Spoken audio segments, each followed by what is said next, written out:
Hello, I'm John Bachman. Less than a week on the job, a new Secretary of Defense is in Kuwait, Ashton Carter, talking about ISIS.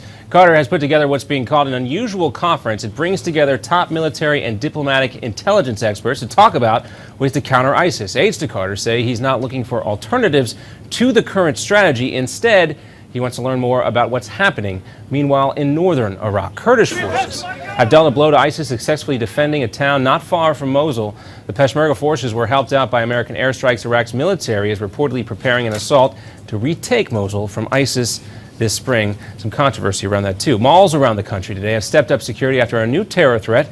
Al-Shabaab, that terror group based in Somalia, has released a video calling for attacks on American malls. It specifically mentions the Mall of America in Minnesota. The Secretary of Homeland Security is calling this a new phase for terror groups. Groups like ISIL, Al-Shabaab, AQAP are publicly calling for individual actors to carry out attacks in their homelands. Well, Al-Shabaab is responsible for that mall attack in Kenya a year and a half ago that left 60 people dead. The mayor of Jerusalem and his security team are being credited for stopping a stabbing attack in Israel. Security video captured the situation yesterday. You can see it right there. It shows the mayor and his bodyguards tackling an 18-year-old Palestinian suspect. They say he just stabbed another man. That victim suffered only minor wounds. And closing arguments were expected to begin today in the trial of the man accused of killing American sniper Chris Kyle, but ice has gotten in the way. Bad weather in North Texas has forced a judge in Eddie Ray Routh's trial to push things back another day.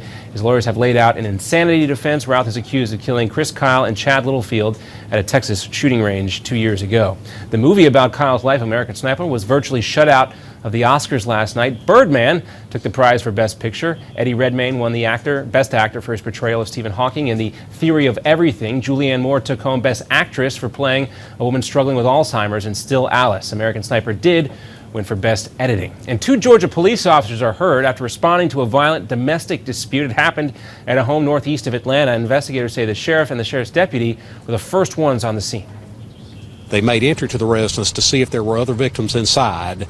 Upon making entry, it appears that they were ambushed.